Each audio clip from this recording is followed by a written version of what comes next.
वो इसीलिए हो ना कि इमरान खान साहब की बहनें इमरान खान साहब से मिलने के लिए गई थी। वो चाह रही थी कि मुलाकात हो जाए उनके भाई से। उनके पास अदालती अहकामात भी मौजूद थे, लेकिन उनकी मुलाकात करवाई नहीं गई। अब उनकी मुलाकात नहीं करवाई गई तो वो वहाँ पे बैठ के एहतजाज कर रही थी। पाकिस्तान तहरीक इंसाफ के कारकुन साबिक वज़ीर आज़म के हक़ में बैठ के उनके साथ एहतजाज कर रहे थे।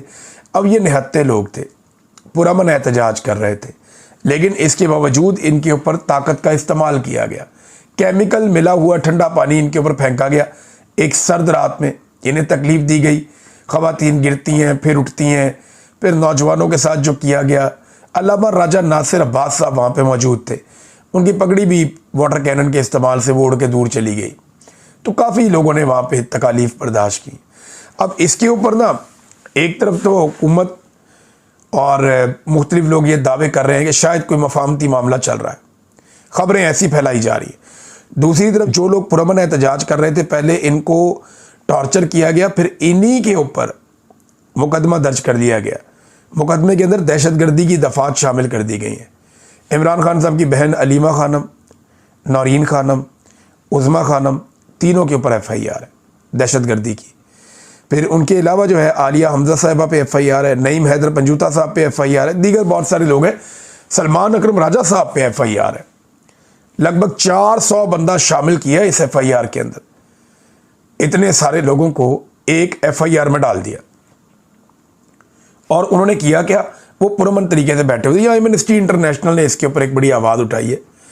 एमनेस्टी इंटरनेशनल ने इसके बारे में जो स्टेटमेंट जारी किया, वो कह रहे हैं the repeated use of high pressure water cannon by authorities against peaceful protester outside Adiala jail in Rawalpindi is a flagrant violence of their right to peaceful assembly. Pakistan authorities must respect people's right to peaceful protest and end the disappropriate and punitive use of force।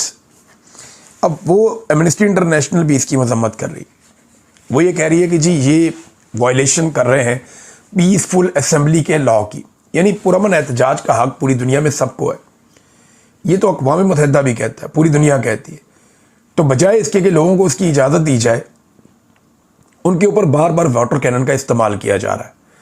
और ये उनका हक वापस उन्हें दिया जाए और पाकिस्तान को लोगों के इस राइट की इज़्ज़त करनी चाहिए। और ये जो कुछ भी अभी किया जा रहा है, ताकत का इस्तेमाल गलत तरीके से, इसको पाकिस्तानी हुकूमत को ख़त्म करना चाहिए। ये बात की है एमनेस्टी इंटरनेशनल ने। इसके ऊपर उन्होंने एक स्टेटमेंट जारी किया है। नाज़रीन, एक और ख़बर मैं आपके सामने रखता हूँ कि देखें ना, बात हो रही है कि जनाब चीज़ें बेहतरी की तरफ जा रही हैं। तो चीज़ें बेहतरी की तरफ कहाँ जा रही हैं, ज़रा ये देखें आप। खैबर पख्तूनख्वा में इस वक्त 92 लोग हैं पाकिस्तान तहरीक इंसाफ के। ये पाकिस्तान तहरीक इंसाफ के टिकट के ऊपर तो इलेक्शन नहीं लड़े ना, सिर्फ हमायत के ऊपर इलेक्शन लड़े हैं। कोई निशान कुछ था, कोई निशान कुछ था, तो इनको आज़ाद ही छोड़ा हुआ है इलेक्शन कमीशन ऑफ पाकिस्तान ने, और सुप्रीम कोर्ट ऑफ पाकिस्तान ने भी फैसला करके इन्हें आज़ाद छोड़ा हुआ है। तो ये 92 लोग हैं, ये लोग टूटे नहीं। इन 92 में से 70 अफराद ऐसे हैं अरकान असेंबली जो पुलिस को मतलूब हैं। अंदाज़ा कीजिए आप, ये पाकिस्तान में स्टेट ऑफ लॉ है कि 92 अरकान असेंबली में से 70 अरकान असेंबली पुलिस को मतलूब हैं। और ये सूबा कौन सा है? ये वो सूबा है जहाँ पे बदअमनी है, ये वो सूबा है जहाँ पे दहशतगर्दी है, ये वो सूबा है जो इस वक्त भी वफाक की पॉलिसियों का नतीजा भुगत रहा है, ये वो सूबा है जहाँ पे स्मगलिंग होती है, ये वो सूबा है जहाँ पे जुल्म और ज़्यादती की जा रही है। यानी एक ऐसा सूबा जो मल्टीपल मसाइल के अंदर घिरा हुआ है, जहाँ के लोग ये सोच रहे हैं कि उनके साथ ज़्यादती हो रही है। ऐसे सूबे में 92 अरकान असेंबली में से 70 अरकान असेंबली पुलिस को मतलूब हो, ये कितनी बड़ी ज़्यादती है। सोचें ज़रा इसके बारे में। अच्छा, ना सिर्फ ये है बल्कि वज़ीर आला खैबर पख्तूनख्वा इश्तिहारी करार दे दिए गए। उनके जो सीनियर तरीन वज़ीर हैं मिना खान अफरीदी, वो भी इश्तिहारी करार दे दिए गए।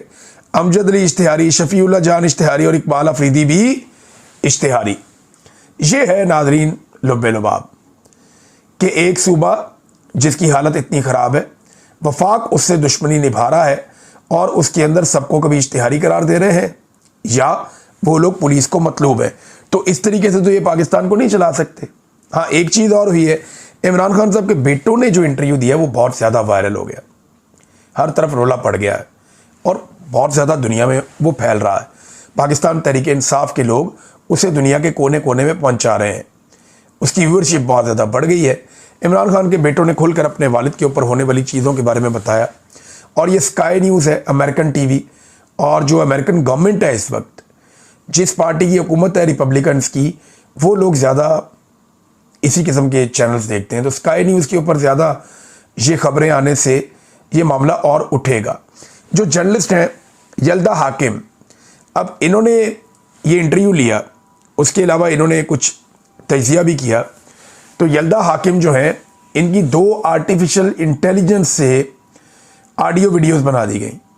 आपको याद है ये किया गया था इमरान खान की बहन नौरीन खानम के साथ, जब उन्होंने इंडियन मीडिया को इंटरव्यू दिया तो उसके बाद उनकी आर्टिफिशियल इंटेलिजेंस के ज़रिए से एक वीडियो बनाकर उस इंटरव्यू में शामिल कर दी गई और बाद में उसकी बुनियाद पे पाकिस्तान के वज़ीर दाखिला ने और दीगर वज़रा ने और हुकूमती लोगों ने बड़ा प्रोपेगेंडा किया इमरान खान की बहन के ख़िलाफ़।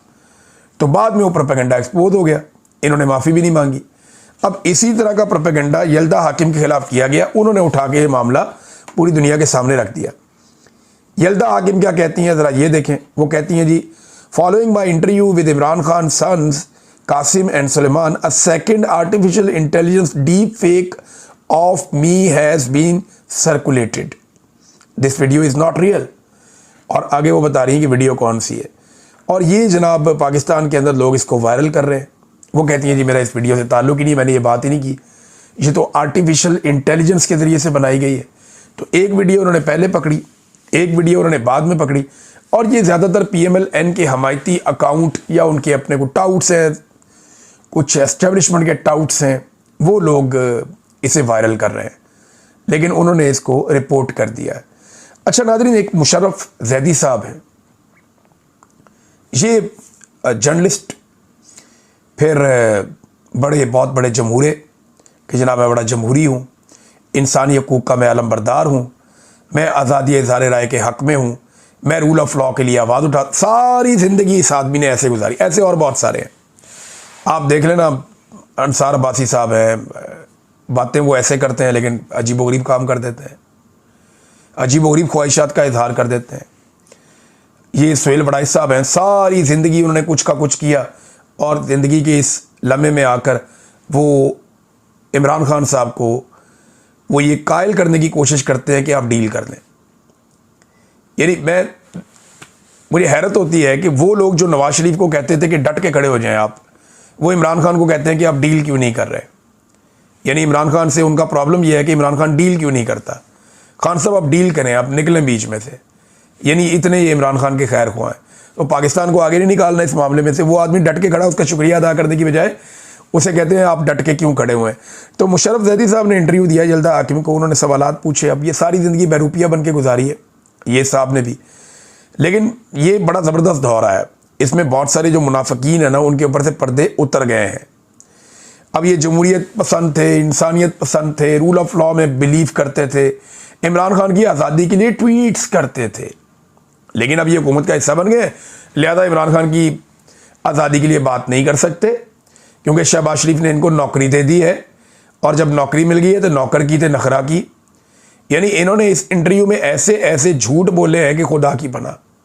यानी इमरान खान साहब के इलाज के हवाले से झूठ पे झूठ, झूठ पे झूठ। उन्होंने कहा जी इमरान खान साहब की बहनें जो हैं उनको आप मुलाकात नहीं करने देते, वहाँ पे भी झूठ पे झूठ। उन्होंने कहा जी वो बाहर धरना दे के फिर क्यों बैठी हुई है, कहते जी वो तो नहीं है, वो तो कारकुन है। हर चीज़ के ऊपर झूठ बोला, इतना झूठ बोला इन्होंने इंटरव्यू में, मैं हैरान हो गया कि यार ये किस तरह के लोग हैं। इन्होंने पाकिस्तानी कौम को चूना लगाया हुआ था कि हम बड़े ज़बरदस्त लोग हैं, इंसाफ पसंद लोग हैं, बड़े उसूल परस्त लोग हैं। नहीं, ये कुछ भी नहीं है, ये सारे के सारे फ्रॉड हैं, और ये एक एक करके एक्सपोज होते चले जा रहे हैं। जैसा कि जस्टिस तारिक महमूद जहांगीरी साहब, जिनका जाली डिग्री वाला एक केस लगाया हुआ है इस्लामाबाद हाई कोर्ट में, और ये मामला और कुछ नहीं है। जहांगीरी साहब ने इस्लामाबाद के 3 हलके खोल दिए थे, 3 हलकों का फैसला वो करने लगे थे, वो बहुत करीब पहुंच गए थे। एस्टेब्लिशमेंट ने उन पर बहुत दबाव डाला, उन्होंने एस्टेब्लिशमेंट की बात नहीं मानी तो उनकी डिग्री जाली करके उनको फंसा दिया। ये किया पाकिस्तान की हुकूमत ने, पाकिस्तान के इदारों ने उनके साथ, लेकिन उन्होंने भी एक्सपोज करके रख दिया जस्टिस सरफराज डोगर को, जिनकी अदालत में ये केस चल रहा है। इन्होंने जस्टिस सरफराज डोगर साहब को ये कहा था कि जज साहब मेहरबानी करें और मेरा केस आप ना सुने, आपका नहीं बनता, लेकिन उन्होंने इनकार कर दिया। उन्होंने कहा जी मैंने तो केस सुनना है। अब जस्टिस तारिक जहांगीरी का चीफ जस्टिस सरफराज डोगर पर कोड ऑफ कंडक्ट की खिलाफ वर्जी का उन्होंने इल्ज़ाम लगा दिया। उन्होंने कहा डिग्री केस चीफ जस्टिस ने चंद दीगर के अलावा मेरे साथ डिस्कस किया था। चीफ जस्टिस सरफराज डोगर ने शदीद प्रेशर अपने ऊपर होना तस्लीम किया था कि मेरे पे बहुत ज़्यादा प्रेशर है आपके केस के हवाले से। और कहा मेरे पे आपने मुझे कहा था जज साहब ने कि मेरे पे बहुत प्रेशर है आपके केस के हवाले से, बल्कि ये भी कहा कि आप इस्तीफ़ा दे दें और मुझे तजवीज़ दी कि जनाब आप इस्तीफ़ा दे दें। इस किस्म की बातें मुझे की कि मैं अपनी पोस्ट के इस्तीफ़ा दे के निकल जाऊँ, ये मुझे चीफ जस्टिस ने कहा, और किसी और के हवाले कर दूँ। तो इस किस्म की चीज़ें जो है ना वो उन्होंने कहा, क्योंकि ये उन्होंने बता दिया जुडिशल काउंसिल को ताकि ये केस चीफ जस्टिस के पास ना लगे। अदालत में भी उन्हें कहा था कि आप इसको ना सुने, लेकिन वो इसको सुनना चाह रहे थे। अब पोल खुल गया, सारी चीज़ सामने आ गई है। इसका वन लाइनर ये है कि एक ये नया मोड़ है इस सारे केस के अंदर। सुप्रीम जुडिशल काउंसिल से उन्होंने रुजू किया और ये बड़ी खौफनाक शिकायत है, छोटी शिकायत नहीं है कि चीफ जस्टिस बुलाता है, बुलाकर मिलता है, मिलकर कहता है कि मेरे ऊपर बहुत दबाव है तुम्हारे केस में, तो तुम इस्तीफ़ा दे दो, तुम्हारे लिए अच्छा रहेगा। जब इस किस्म की बात चीफ जस्टिस करे तो इसका मतलब है वो दबाव में है, लिहाजा वो चीफ जस्टिस ये केस नहीं सुन सकता। ये है मामला और मुद्दा जनाब जस्टिस तारिक महमूद जहांगीरी साहब का। नाज़रीन, एक वज़ीर ने एक बड़ा अजीबोगरीब स्टेटमेंट दे दिया। स्टेटमेंट तो इनके बहुत सारे अजीबोगरीब होते हैं, लेकिन वज़ीर ने अब ये कह दिया कि 9 मई की असल मास्टरमाइंड बुशरा बीबी है। मेरे ख्याल में इन्हें बैठ के ना पहले तय कर लेना चाहिए। कभी ये कहते हैं 9 मई का मास्टरमाइंड इमरान खान, कभी कहते हैं फैज़ हमीद, कभी कहते हैं मुराद सईद, कभी कहते हैं बुशरा बीबी। ये कभी किसी पे इल्ज़ाम लगाते हैं, कभी किसी पे इल्ज़ाम लगाते हैं, कभी कहते हैं भारत है इसके पीछे। तो एक के बाद एक इल्ज़ाम लगाते हैं, लेकिन अभी तक ये साबित कुछ भी नहीं कर पाए और ये कर भी नहीं पाएंगे। 9 मई का मुकदमा इमरान खान पे ये कभी भी साबित नहीं कर पाएंगे। इमरान खान जेल में था, गिरफ्तार था उस वक़्त, वो तो बाहर था ही नहीं। और जो प्लानिंग की बात ये करते हैं, वो पुलिस वाला मेज़ के नीचे छुप के तो दिखाए अदालत में। इनको चाहिए मेज़ उठा कर जाके अदालत में रखें, उस पुलिस वाले को बुलाएं, बुला के कहें छुपो इस मेज़ के नीचे, लग पता जाएगा। ये हो ही नहीं सकता, ये कर ही नहीं पाएगा। नाज़रीन, ताहिर अशरफी साहब ने एक बयान दिया, मुझे लगता है वो बहुत प्रेशर ले गए हैं और प्रेशर लेने के बाद उन्होंने एक अच्छा स्टेटमेंट देने की कोशिश की ताकि जो उनके ऊपर एतराज़ होते हैं थोड़ा सा वो बैलेंस करें। ताहिर अशरफी ने क्या कहा, ज़रा ये आप सुन लें। पाकिस्तान उलमा कौंसिल हुकूमत पंजाब और हुकूमत पाकिस्तान से मुतालबा करती है कि तहरीक इंसाफ और इमरान खान साहब की फैमिली की इमरान खान साहब से मुलाकात का मामला कानून और दस्तूर के मुताबिक तय करें। रोज़ाना पुलिस और कारकुनान के दरमियान तसादुम और ख़वातीन का निशाना बनाया जाना दुरुस्त नहीं है। तो ताहिर अशरफी साहब, आप उंगलियों से मट्टी ना झाड़ें। ना ये काम पंजाब हुकूमत कर रही है, ना ये काम वफाकी हुकूमत कर रही है। पंजाब हुकूमत खुद कह चुकी है जनाब हम नहीं करते, हम बदला नहीं लेते। वफाकी हुकूमत शहबाज शरीफ साहब कह चुके हैं, मैं पूछ के बताता हूँ। ताहिर अशरफी साहब इतने भोले बादशाह ना बने, आपको भी पता है कि कौन कर रहा है ये सारा कुछ, मैं भी जानता हूँ। तो अगर एतराज़ करना है या आवाज़ उठानी है तो उनके खिलाफ उठाएं जहाँ पे आपके पर जलते हैं, जहाँ पे आपको डर लगता है, जहाँ पे आपकी टांगें कांप जाती हैं।